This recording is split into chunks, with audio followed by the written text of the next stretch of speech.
Hey everyone, it's me, Wendy. In today's video, I'm going to show you how to add a Sherpa lining to any jacket. Mine is a denim jacket that I thrifted, but you could do this with a variety of jackets. Sherpa and shearling sometimes get mixed up, but shearling is real fur, whereas Sherpa is like fake shearling. Since both of them are really warm, it's really good for cold weather or transitional weather. And in many cases, Sherpa is way more affordable, much easier to get your hands on because it's more common.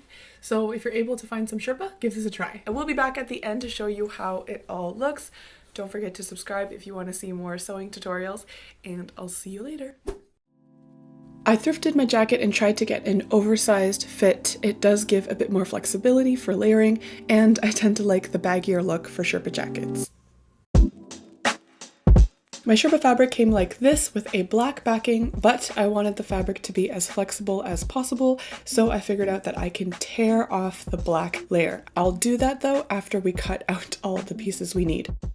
Before you start cutting, make sure you're also using a sharp knife and cut from the back only. This will really help to reduce the faux fur mess. The Sherpa layer will include 4 pieces starting with the back. I traced this out of the back of the denim jacket and I gave an extra 1.5 to 2 centimeters all the way around. It is much easier to trace if you flip your jacket inside out so you can get a good look at the seams. And as you can see here, there's some extra faux fur going all the way around.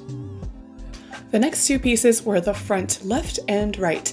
These I also traced with an extra 1.5 to 2 centimeters all the way around, and I included even more fabric along the front middle. That's to keep my options open for how to finish the button flap, since there's a couple of different ways that you could do it.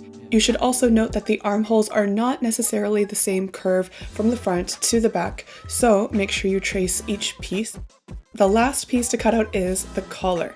This I traced with 2 centimeters all the way around, and from my research I didn't really see a lot of denim Sherpa jackets with the sleeves done, plus I didn't want to add more bulk to the arms, so I did skip arms. We're just going to be making a Sherpa vest.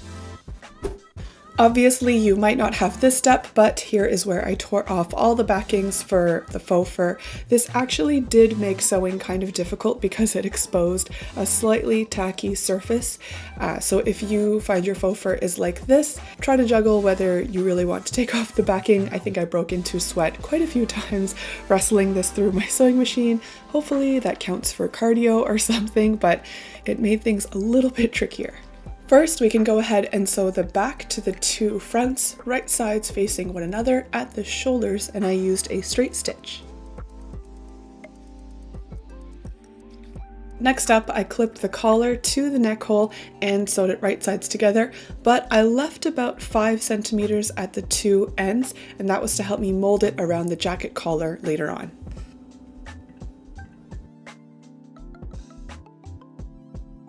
Finally, we can sew the back and the front together along the 2 sides, still right sides together with a straight stitch, as you can see.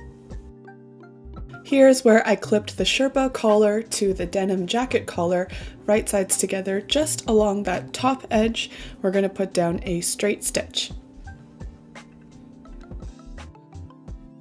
After that, the entire Sherpa jacket was flipped to the inside, and we're going to focus on the armholes first. At the armholes, I folded in the extra 1.5 to 2 centimeters and I hand stitched all the way around. The goal was just to pick up a little bit of denim so that the stitches don't show on the outside, so that's why I did it by hand and not with the sewing machine.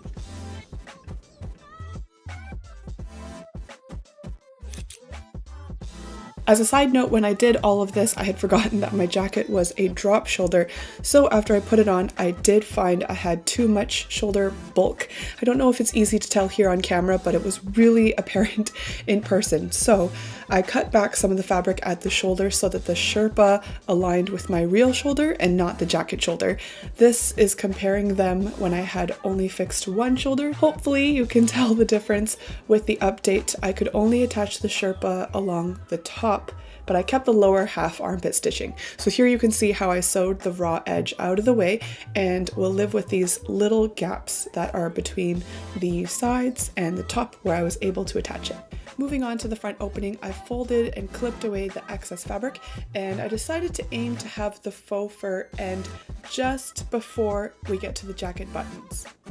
To secure this part, I used a thread that matched the jacket thread so that it blended in, and then I sewed the jacket to the folded sherpa following an existing stitch as much as possible. So I followed this jean thread all along the jacket opening in the front to connect from the neck to the bottom.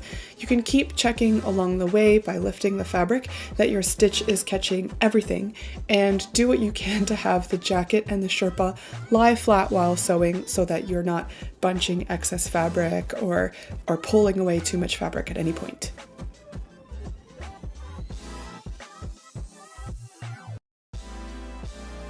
Once the front opening is done, you can fold in the excess fabric at the bottom and sew that with the same technique of blending your stitch with an existing stitch. One tip to help reduce some of the bulk is that at the corners where it's folded, you cut off some of the extra fabric so that it's not folded over twice and going through 3 to 4 layers of faux fur at once.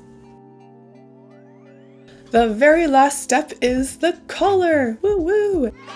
I cut off the excess fabric again that would add bulk, and I folded in the raw edges towards the collar.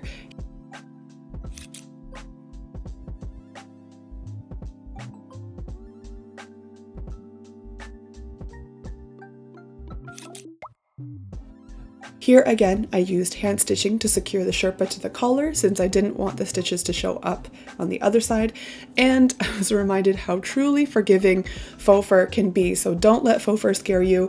When you stitch it by hand, the stitches kind of just disappear into the fur, and with a few strategically placed stitches, you can really just hide everything away. It's so amazing.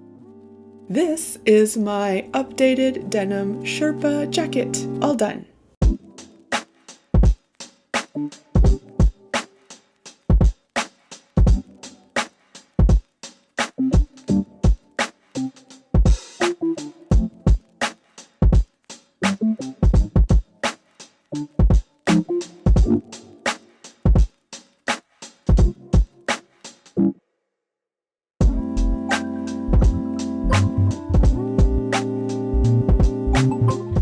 Watching this video. If you want to see more photos of it, it's all going to be on my Instagram @withwendy as well. If you made it this far and you didn't subscribe, please go ahead and subscribe. I do weekly sewing tutorials, tons of projects like this. I will go ahead and put links to all my faux fur and all my denim tutorials in the description, so if you have not seen those, do check them out, and I'll see you all next time. Bye-bye!